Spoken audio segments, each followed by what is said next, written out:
The glory of Lebanon shall come unto thee, the fir tree, the pine tree, and the box together, to beautify the place of my sanctuary. And I will make the place of my feet glorious. Because the Lord is going to restore everything. You're going to have a total different vibration on the earth, a total different smell. You're not going to be walking down the street and smell shit and piss, and no foul odors or nothing like that, because the lungs of the earth are going to be given back to it, which is all these trees and all of these flowers, and it's going to be a whole total different vibration. You're going to see the aura and how things are going to change and how elevated things are going to be. Our senses are going to be heightened, Everything about us is going to be glorified. The whole earth is at rest and is quiet. They break forth into singing. Yea, the fir trees rejoice in thee, and the cedars of Lebanon, saying, since thou art laid down, no fellow is come up against us.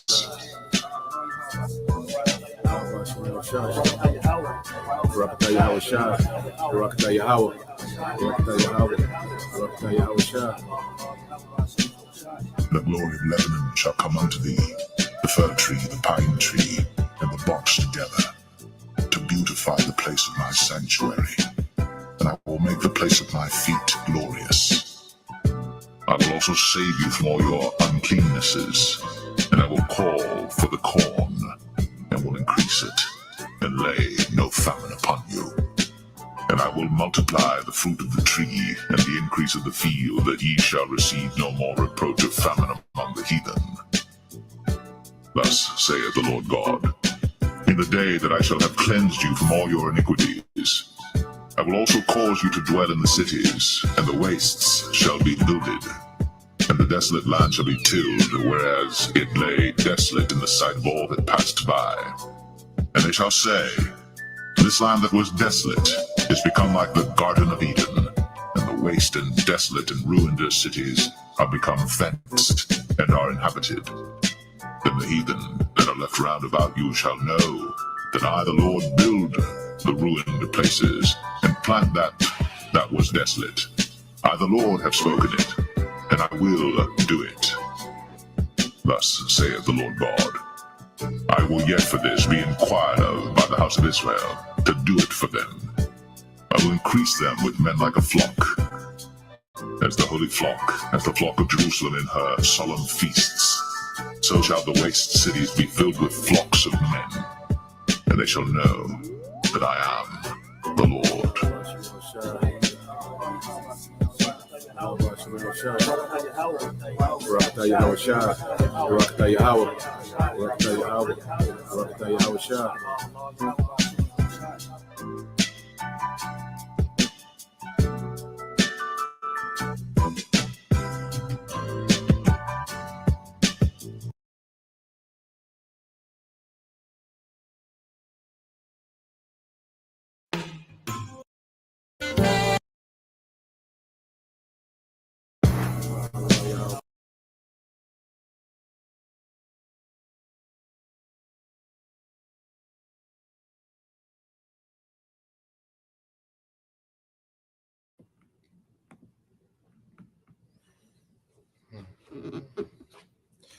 All right, Shalom.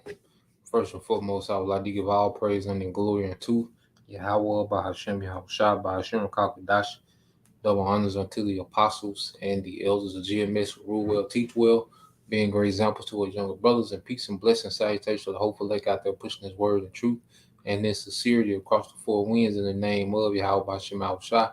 Pushing to get up out there. Shalom to the hopeful lake, the believers, the listeners who may have came back to the obedience of the scripture through faith in Yahweh, Bahashem, Yahushua. And what I want to get into this evening, is dealing with a documentary I came across. Now, I've always heard brothers, speak about, we always talk about, the different thriving communities that Jay had, mainly Black Wall Street, which was in Tulsa, Oklahoma. And then you'll hear mention of Rosewood, Florida, and Durham, North Carolina, and you also hear brothers talk about underwater communities, that they pretty much drown Jake out. They pretty much put those communities, those thriving, Jake communities, they put them out of commission by, you know, building lakes, constructing lakes over them, man. And this video, this quick documentary popped up. I thought it'd be edifying, and at the end of the day, it shows you that, we were subjugated to these curses. All right, and it also shows you that when you put Jake, you know, an environment in their right mind, even though they wasn't fully in the knowledge of Yahweh by Shema Shai, they had a reverence for a higher power. They had structure amongst family. The woman, was more in order. The men, okay, was more in order. More on point. More proactive. Skillful with their hands and skillful in business. You know, and what you had every time you have a community of Jakes, eventually it would thrive. You put Jakes, working class Jakes together amongst each other, they would thrive. All right. But you had Esau, he would ruin those communities, and that's why when you get to the 60s, it got to the point to the elites were like, we got to destroy the minds of these people. That's why you see the segregation.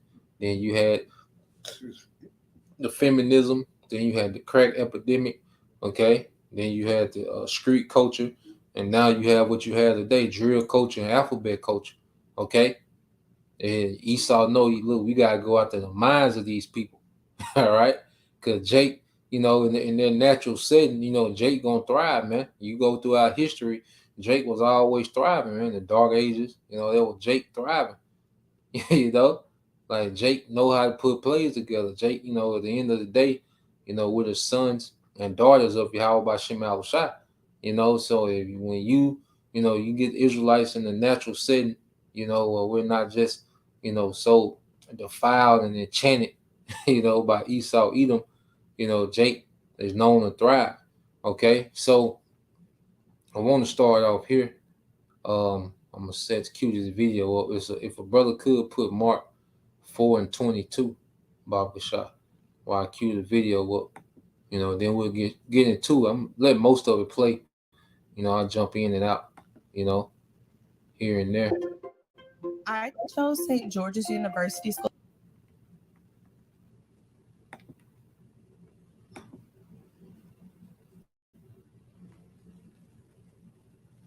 Segregation.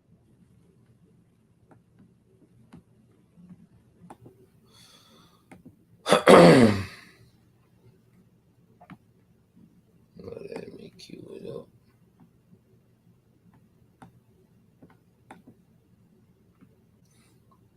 Coming to water, brother. This the brother GMS Shah Lakama, Mark 4:22. For there is nothing hid which shall not be manifest, neither was anything kept secret, but that it shall come abroad. Okay? So the wickedness of the devil is coming abroad. One thing about it is YouTube, the internet, it has a lot of Esau Edom's wickedness plastered everywhere, man. And at the end of the day, all right, all the wickedness of Esau Edom, it will be repaid. This man is going to be judged. Okay, so all truths are coming out. We're in the time of exposure. All right, there's a heavy spirit, of exposure in the earth, and all truth is coming to the forefront. So let's get into it. I say, brothers, whatever precepts you can think of, whatever curses in Deuteronomy, 28 that you can think of that's fitting, as you hear, this documentary, feel free to post.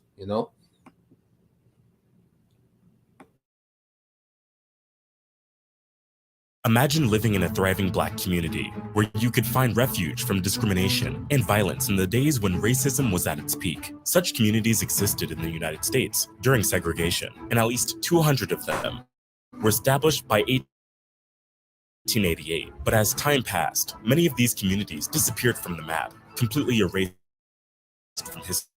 You may ask these. So it said by 1888, you had thriving Jake communities. Remember, slavery ended. Okay, there's a so-called emancipation, which was just a transfer, of property, from private owned to corporate owned. All right, but that was 1864. You know, a brother can fact check it, you know, but the emancipation was 64, 65. Okay. So 23 years later, Jake, straight off the plantation, you know, and thriving communities, man, just show you that the togetherness of especially the Southern Kingdom when, you know, before, you know, the evil eye, you know, which a lot of it came through street culture. Okay. Before the breaking up of families, which came through feminism, before the chemical attack, all right, you know, the drugs, okay, Jake families, you know, were thriving, okay, so 23 years Jake was establishing things, man, all right, but it wasn't our time, it wasn't that time, we was here for a punishment, man, you know.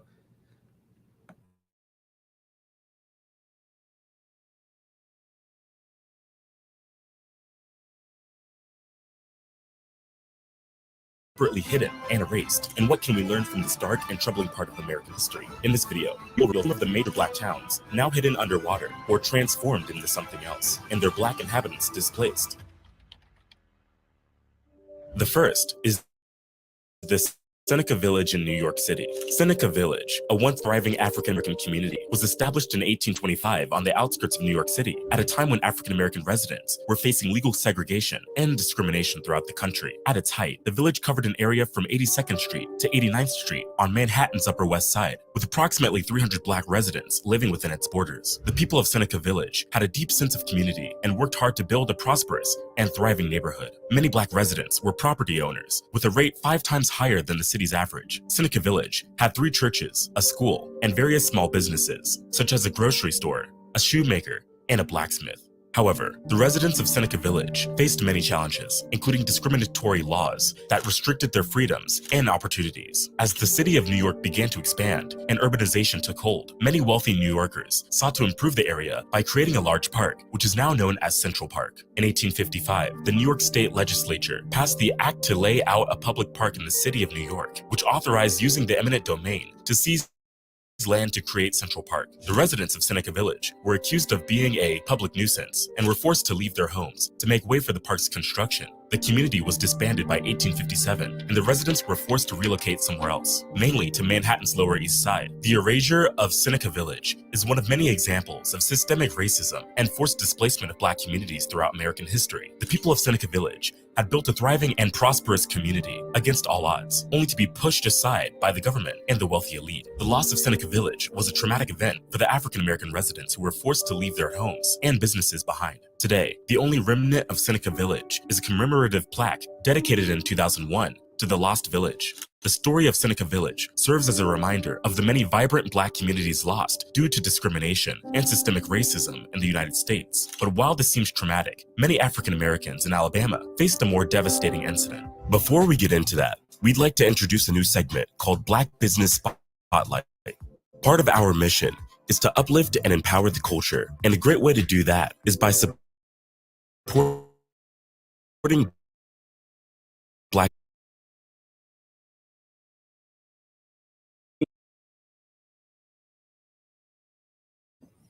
And Jake still ain't learned talking about support black business. Okay, it's not going to work. If they was destroying Jake communities in 1850s, okay, what you think they're going to do in 2023? Okay, it's not set up for you to win here, as the brother put, you know. And this is why this is the way. You know, Yahweh shall say, I'm the way, the truth, and the life. You know, brother can get that too. John 14:6. Hebrews 13:14 said, for here we have no continual city, but we seek one to come. And that was from the brother Corner Waff, pray always hope for elect. See, our hope is not in this society anymore. Okay?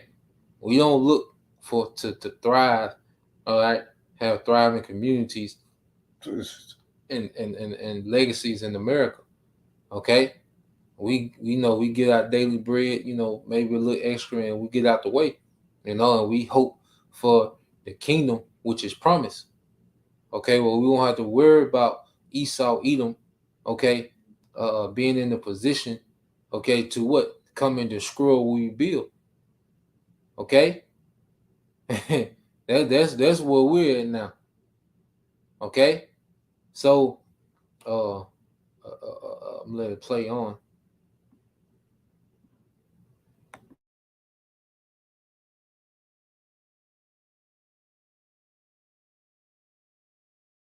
Children books, religious books, listen, anything, you name it, we got. All right, definitely listen. Click the link. IETR. Now let's get. The homeless problem is getting worse. It's not getting better. Crime is getting worse. It's not getting better.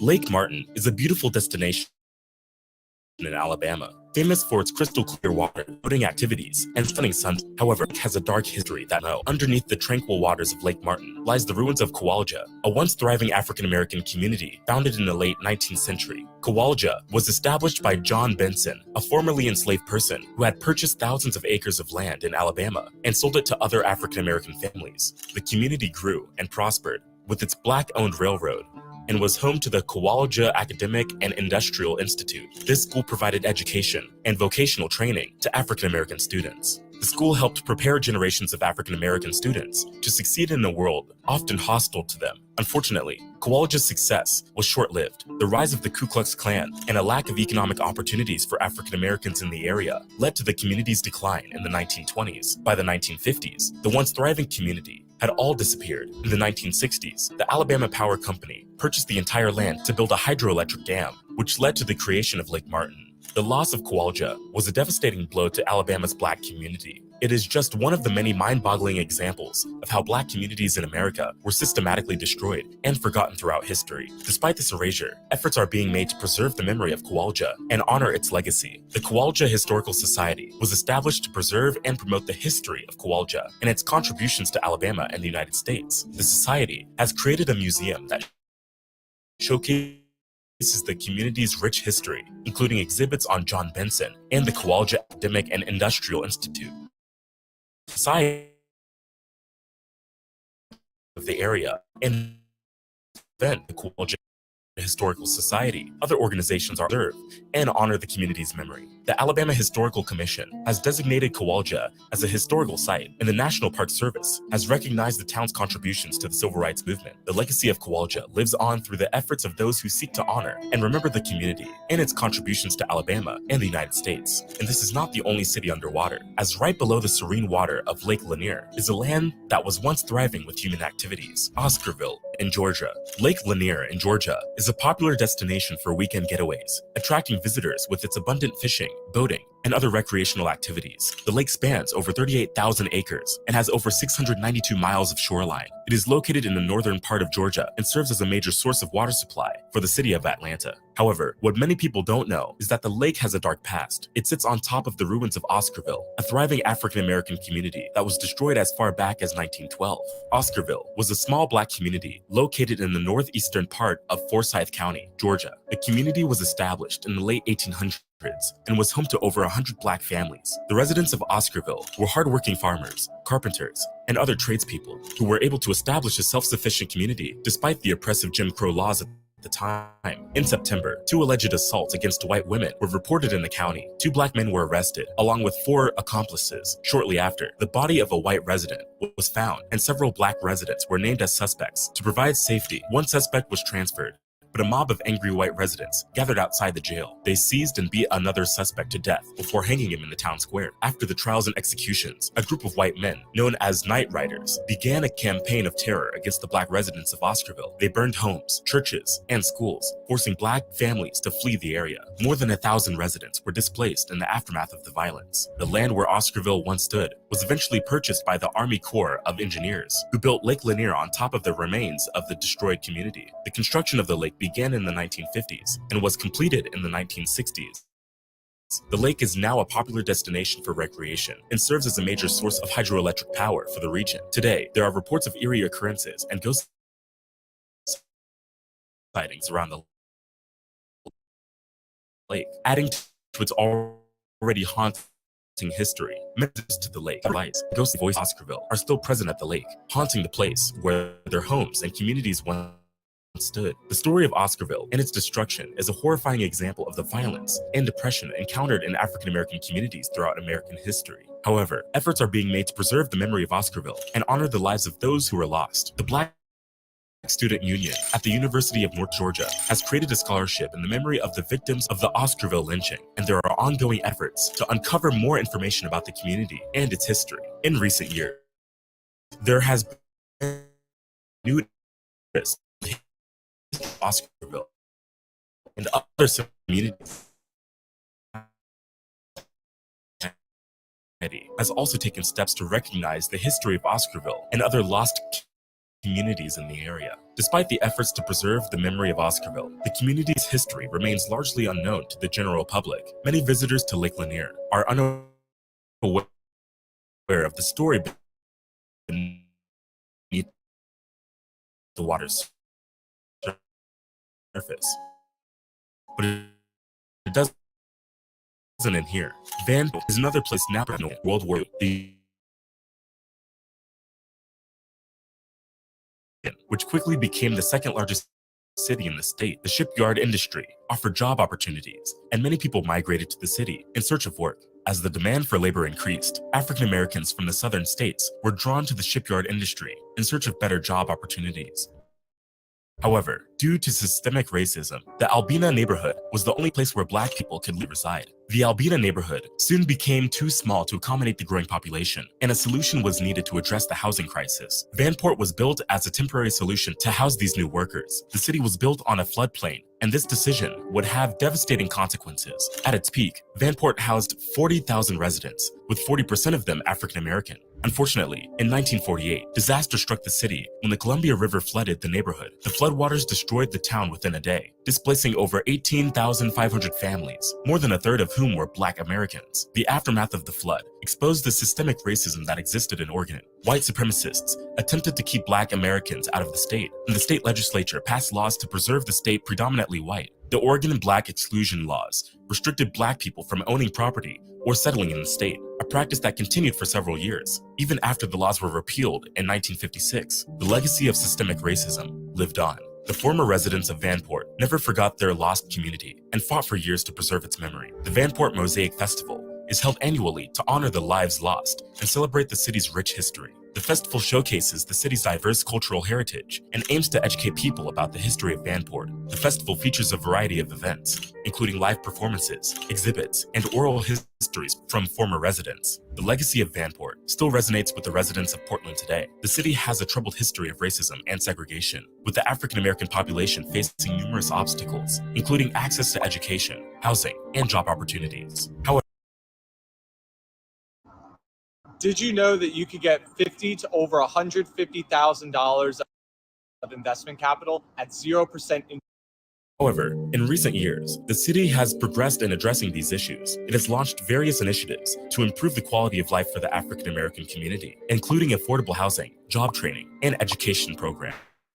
The Vanport Mosaic Festival is a testament to the resilience of the former residents of Vanport who fought to preserve the memory of their lost community. While progress has been made in recent years to address the legacy of systemic racism in Portland, much work still needs to be done to achieve equality and justice for all. Next is Susana, a former village in Alabama, now home to a large lake. But before we get into it, make sure you like this video and subscribe to the channel for more content like this. Thank you for the support. We aren't just telling stories, we're changing lives and waking the culture up. Now let's get back into it. Susana Village in Alabama. Susana was one of the most prosperous and thriving small towns in Tallapoosa County, Alabama. This charming farming community boasted a wealth of businesses, including a bank, sawmill, grist mill, post office, and even its own gold mine. Situated on Blue Creek between Curry's Point and Still Waters, Susana was a beacon of hope for pioneers seeking a new life in the American South. But sadly, Susana's bright future was not to be. In the early 20th century, the construction of Lake Martin resulted in the town's submergence underwater. The once vibrant streets and bustling businesses were lost forever, leaving only memories and scattered remnants of the past. According to Alabama Living, The flooding of Susanna resulted in the relocation of over 900 bodies from cemeteries in the area. This poignant fact underscores the depth of loss experienced by the people of Susanna, who saw their homes and loved ones swept away by the rising waters. Despite its tragic fate, Susanna's legacy lives on in the hearts and minds of Alabamians and history buffs alike. The town's former glory is evidenced by the wide range of businesses it once supported, including a gold mine, a school, 2 mercantile stores, a grist mill, a flour mill, a sawmill, a blacksmith shop, and a church. These varied enterprises served as a testament to the ingenuity and perseverance of the people of Susanna, who built a thriving community from the ground up. And lastly, it is the once vibrant Ferguson town in South Carolina. Ferguson town in South Carolina. Ferguson, South Carolina, was once a thriving lumber town, founded in the 1880s by Francis Beadler and Benjamin F. Ferguson. The town was established to support the operations of the Santee River Cypress Lumber Company, which was responsible for harvesting old-growth timber from the Blackwater River wetlands in central South Carolina. The firm owned and controlled over 165,000 acres of land, mainly of bald cypress timber. The founders of the Santee River Cypress Lumber Company were both northern lumbermen from Chicago who saw an opportunity to capitalize on the rich timber resources of the South. They purchased large tracts of land and built a sawmill and a kiln to process the timber into finished products, such as railroad ties and lumber. Ferguson was constructed to house the workers operating the sawmill and other facilities to attract workers to the town. Beadler and Ferguson invested in the infrastructure of the new village. They built paved streets, provided indoor plumbing, and installed street lighting with coal gas. The company town system was used to exploit workers, who were paid in an untransferable currency that could only be used at the company store. The town's workers and their families depended entirely on the company for their livelihoods, as there were no other sources of employment in the area. Despite exploiting workers, the town of Ferguson thrived for several decades. The sawmills cut wood, and the kiln produced treated wood products, including creosote-infused railroad ties. The post office began operations in 1890. And the town had several businesses, including a bank, a hotel, and a general store. The town's residents had access to various services and amenities, such as a school, a church, and a library. However, the Santee Cypress Company shut down its Ferguson operations in 1915, which led to the town's decline. Workers were laid off, and the post office shut down in 1917. Ferguson became a ghost town, abandoned and forgotten. Over time, the buildings fell into disrepair and were eventually demolished. In the following years, the land that was once Ferguson was repurposed for various projects. The Santee Cooper Power and Navigation Project, which began in 1939, included the construction of the Santee Dam downstream from the Ferguson site. The lake's shallow waters covered most of the town's site, including its streets, buildings, and cemetery. Today, Ferguson is a submerged ghost town that lies beneath the surface of Lake Marion. Despite its disappearance, the legacy of Ferguson lives on. The lumber industry, which was once the town's lifeblood, is still an essential part of the economy of the South, and many companies continue to harvest timber from the region. The town's story is a reminder of the industry's impact on local communities. The port of fair labor practice are unique for divers and history buffs. Florida underwater remains of the town covers an area of about 110,000 acres. Is a popular spot for fishing, boating, and other recreational activities. The lake is home to various fish species, including largemouth, bass, catfish, and crappie. There are also several campgrounds, picnic and hiking trails around the lake. The lake's proximity to several major cities in South Carolina makes it a popular weekend getaway destination. This video is crazy, but there's so much more history that they don't want you to learn about. The video on the screen is an interesting story that will open your eyes.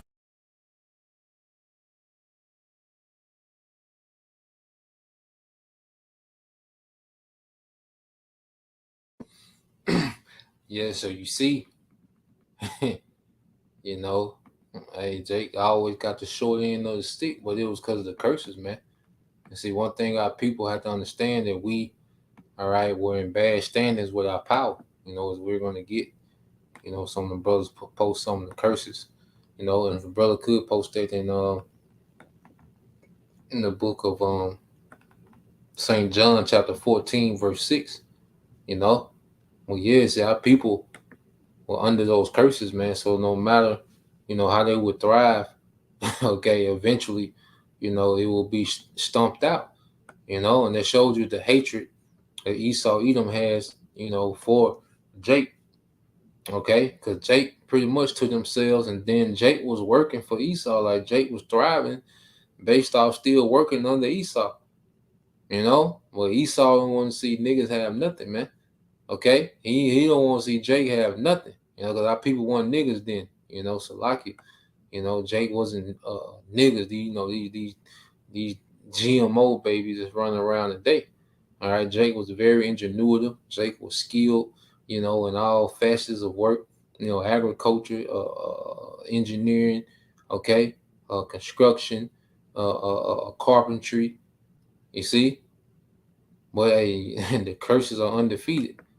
Okay, it's only one way back to glory, man. It's through Yahweh Shai. This is the brother Jim Shah Lakama. This is Deuteronomy 28, verses 28 and 29 said, "The Lord shall smite thee with madness and blindness and astonishment of heart, and thou shalt grope at noonday as the blind grope in darkness." Okay? "And thou shalt not prosper in thy ways, and thou shalt be only oppressed and spoiled evermore, and no man shall save thee." Okay? The Lord put us in a situation, all right, to where He was going to keep us in a state of oppression, all right, and not thriving, man, no prosperity. Okay? And see, now Esau doesn't mind Jake prospering because Jake has the mindset to destroy themselves now. So the more Jake prospering now, they destroy themselves more. They self-destruct faster, man. The more resources our people have now, the faster they self-destruct. Okay, because what is Jake into now? Drugs. Okay, drugged out. Okay, partying, which is destroying the flesh. The women is all into, you know, getting body parts attached to them like they bugged out now. Okay, so even though our people have money, they're not prospering. Even though our people, you know, are having, you know, as individuals, they're having, you know, some of our people, you know, have a little money, but they're still in the mode of self-destruction, man. They're not prospering in their way. Okay, but that's a prophecy, all right, that the Lord, all right, put on us, a curse that the Lord put on us, man. And it's only through Yahweh Shai where we're going to have prosperity in the earth, man. And it's going to be in righteousness, man. But first, we had to get in order. You see? Because if we were just to thrive outside, you know, of fully turning back to our power, you know, then that'd defeat the purpose of this captivity, man. It was to make us tap out and turn fully into our power. Okay? It's the brother GMS Shah, Lakama. Deuteronomy 28, 16 through 20 said, "Cursed shalt thou be in the city, and cursed shalt thou be in the field. Cursed shalt thou be in thy basket and thy store," which is business. Oh, so okay, so we was cursed, you know, in our land, which we was ran out of Jerusalem, you know, and then in the field, which represents the earth. Wherever we went into the earth, man, these curses will follow us, man. Okay. "Cursed shall be the fruit of thy body and the fruit of thy land, the increase of thy kind and thy flocks, thy sheep. Cursed shalt thou be when thou comest in," all right, "and cursed shalt thou be when thou goest out." Yeah, man. You know, because all that we had to had, all that we had to pass down, all right, to our seed in this society was debt and curses. Okay, curse coming in, and Jake might ball a little bit in between, but then they be curse going out. Okay, it says, "The Lord shall send upon thee cursing, vexation, and rebuke, and all that thou settest thy hand unto for to do, until thou be destroyed and until thou perish," man. So these things had to happen. Okay, it wasn't time for Jake, okay, to prosper. No, the Lord wanted these curses to destroy Jake, man. Okay, but He was going to preserve a remnant out of that, man. All right, and Lord will of that remnant. It says, "Quick." It says, "Until thou perish quickly because of the wickedness of thy doings, where thou hast forgotten me." Okay, so the Lord is constantly, it was constantly, you know, throwing a monkey wrench in Jake plans through Esau Edom. Okay, which is the sword, all right, of the Most High. Okay, it's the book of Malachi 2 and 2. It says, "If you will not hear, and if you will not lay it to heart to give glory unto my name, said the Lord of hosts, I will even send a curse upon you, and I will curse your blessing. Yeah. And I have cursed them already because you have not laid it to heart. Okay? See, as long as our people refuse to repent and come under the banner, okay, in the order of Yahweh Bashim Shai, hey, we will be cursed, man. And that's why, in this ministry, you can feel the curses coming off.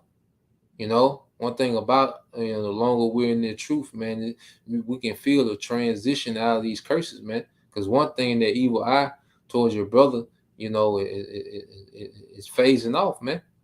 You have, Hebrew families, men, with their wives that believe. So, it ain't perfect, but it's not that evil eye, that you see amongst our people in the world. Okay? Let's get that in Amos 1 and 11. Let's get that Amos 1 and 11.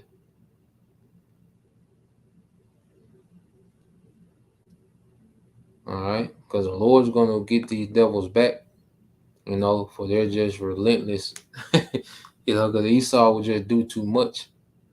Esau would always go too far. So let's get that, Ezekiel 35 and verse 5 and 6. Amos 1 and 11. Okay? This is Deuteronomy 28 and 48. This is the brother GMS prayer, always hopeful lit. Therefore shalt thou serve thy enemies, which the Lord shall send against thee, in hunger and in thirst and in nakedness and in want of all things. Okay? These are all curses, man. All right? That we couldn't get ourselves out of, man. Okay? And Lord made sure of it. And says that he shall put a yoke of iron upon thy neck until he have destroyed thee. Okay, so the Lord wanted this captivity to destroy Jake, man. Those that were not, of the elect, the Lord wanted this captivity to destroy them, have them so far gone that they're beyond repentance. Okay, so until that happened, all right, hey, the Lord's gonna allow Esau just to be full throttle, man. Okay, this is the brother GMS, per always hopeful elect, Amos 1 and 11. It said, thus said the Lord, Yahweh Shem Shah, for 3 transgressions of Edom, and for 4, I will not turn away the punishment thereof, because he did pursue his brother with a sword, and did cast off all pity, and his anger did tear perpetually, and he kept his wrath forever. So this Esau, his mind is to never let up. Okay, that's why all his agendas, Jake, okay, is the target in all these agendas, man. Here it is. He destroyed us economically. He stopped us from economically building. Then he enchanted the hell out of Jake. Jake is bugged out, thugged out, thotted out. Okay, enchanted as hell, and this nigga still putting pressure on Jake, man. Shooting Jake up with the juice, and now he wants to bring the sea hill, the famine and the sea hill. Like he has no stop, he has no chill when it comes to his hatred, man. And what I said is get that in Ezekiel 35. And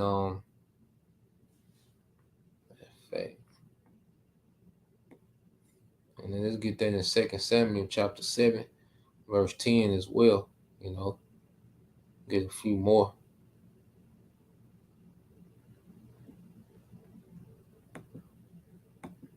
All right, this is the brother GMS prayer, always hopeful elect. Ezekiel 35 and 5, it said, because thou hast had a perpetual hatred, and hast shed the blood of the children of Israel by the force of the sword in the time of their calamity, in the time that their iniquity had an end. This nigga just wouldn't never let up.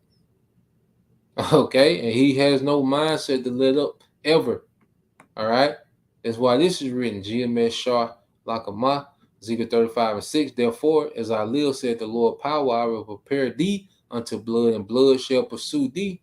Sit thou hast not hated blood, even blood shall pursue thee. So now, okay, there's a judgment for these devils, man. Okay, And all that energy, what the brother can post that in Job 4, verse 7 and 8. Job chapter 4, verse 7 and 8. Okay? Ezekiel 35 and 7. Thus will I make Mount Seir most desolate. Okay? And this is the government of Esau, Edom, Mount Seir. All right? This beast system in this time, the Lord is finna decimate this place, man. All right? And this government. And cut off from it him that passes out and him that returneth, man. Okay? And that main place of destruction going to be America, man. All right? Which is going to be completely and utterly destroyed. Okay? And it says, and I will fill, all right, his mountain with his slain men in thy hills and in thy valleys and in all thy rivers shall they fall that are slain with the sword, man. And that's here in America, man. This land mass is going to be, all right, filled with the slain of the Lord's anger. And see, these Edomites that are here in America, they're here for a heavy judgment. These Edomites that are here now, okay? So your brother got the definition for perpetual. This is on perpetual. It says eternal, permanent, seemingly ceaseless, because often repeated. Okay, eternal, permanent, ceaseless, because of often repeated, man. And it's every era of Esau, Edom. This man that has a hatred for Jake, man. You know, and he shows it in different ways. All right, you have the KKK, which that's true supremacy. Okay, us reading the Bible is not supremacy. Okay, we don't have the authority to act, okay, on our beliefs. Okay, these devils did. You had the KKK terrorizing Jake, all right, post-slavery. You know, then you had you see the economic destruction of Jake communities, and then they will build lakes over. You know, it was some, they were just that was done on purpose, man. Here it is, the town will be destroyed, and what he'll do, he'll build a dam over it, man, a lake, and then it'll be a resort, like a getaway. There's these devils boasting in their wickedness, man. Okay? But this is the brother GMS Shah Lakama. Remember, I pray thee, whoever perish being innocent, aware or the righteous cut off. Okay? So no one perish being innocent. You know, everyone that get caught up in judgment, they wasn't innocent. You know, no one's innocent of the Lord's judgment. Okay? Verse 8, even as I have seen, they that apply iniquity and sow wickedness reap the same. So now it's time for the Edomites to reap the same, man. Okay? Now it's time for these devils, all right, to reap what they've put out. Okay? Now, it was, I find ironic, everywhere that these devils, everywhere that Jake had communities, thriving communities, these devils would, pretty much build a dam over. So I want to get this one chapter of Psalms. We'll get ready to wrap it up in a minute. If a brother could put that 2 Samuel chapter 7, verse 10. I want to get that psalm.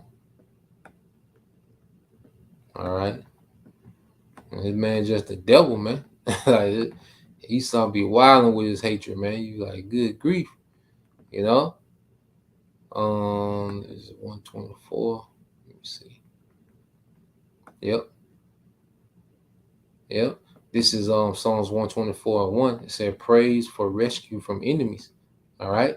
If it had not been for the Lord who was on our side, now may Israel say, if it had not been for the Lord Yahweh Bashem Al-Shai, who was on our side when men rose up against us. See, now the Lord is finna fight for his people. Okay? See, when we wasn't, attached to our power, even though Jake was in the, the better mindset, the far better mindset back then, okay, we still wasn't attached to our power. But now, as we've repented, as scriptures say, we draw nigh to him, he draw nigh unto us in Zechariah. Okay? Now we have a power that's gonna fight for us, that's gonna stand for us on our behalf, man. It said, then they had swallowed us up quick when their wrath was kindled against us. Then the waters, you see that? had overwhelmed us. The scream had gone over our soul. All right. And Esau was literally doing that, man. Just, flooding Jake out. But now we know this water represents Esau, Edom, man. Okay. It said, then the proud waters, all right, had gone over our soul. Blessed be the Lord who have not given us as a prey to their teeth. Okay. Which we're not going to be given over to the authority of Esau, Edom, man. The Lord is going to raise a standard. You're going to have some martyrs, okay, for the sake of prophecy, man. But you're also going to have a standard lifter. And also, Yahushua himself is coming back, man. Okay? Our soul is escaped as a bird out of the snare of the fowlers. The snare is broken and we are escaped. And the snare is this whole system, man. The Lord finna destroy this whole system. You see, ain't no victory in trying to get black businesses and black communities, thriving. Okay, you got you got your little black businesses that you frequent. That's cool, but there's no salvation in it. Okay, we can't build off of black business, and then at the end of the day, the dollar finna go digital. Okay, you're gonna have to continue with black business in this society. Okay, so-called black business, you're gonna have to take that Karakma, man. Nah, man, this whole system is finna be destroyed, man. All right, our help is in the name of the Lord Yahweh Bashem Al-Shah, who made heaven and earth, man. So that's where our help is going to come from, man. Okay, not the black dollar. Okay, so let's go here. And then we end with that St. John. This is GMS prayer, always hopeful. Elect 2 Samuel 7:10. Moreover, I will appoint a place for my people Israel and will plant them that they may dwell in a place of their own and move no more, neither shall the children of wickedness afflict them any more as before time. Okay? You see that? This is it. This is devil last opportunity, to do what he gonna do with Jake. And this time the elect is gonna be intervention on behalf of the elect, man. The elect is going to receive help from on high. When it says, then shall Michael stand up for his people. Okay, the spirit world, all right, led by Yahushua is going to intervene this time when this devil raises up, man. Now he's going to have his way with 2/3, all right, but this is even the last time that he's going to have his way with them. Okay, the Lord is finna deliver us, all right, from these circumstances, destroy this whole system, okay, and plant us back in that land. All right, we're going to rule in that land. And Esau, Edom will have no authority to afflict us ever again in existence, man. And eventually he's going to be done away with. Okay? So there's only one way out of here, man. There's only one true way out of this situation. And it's the brother Bayan Yashala. St. John 14:6, Yahweh Shai said unto him, I am the way, the truth, and the life. No man cometh unto the Father but by me. Okay, but by me. Okay, no man cometh to the Father but by me. So Yahweh Shai is the way, the truth, and the life. Back to glory, back to rulership, victory over the enemy. It's all through Yahweh Shai. Okay, so that's the point. I pray that you brothers, all right, and you few sisters edified. Till next time, I say shalom. Kwame Mashallah, Bible, DTA soon, shalom.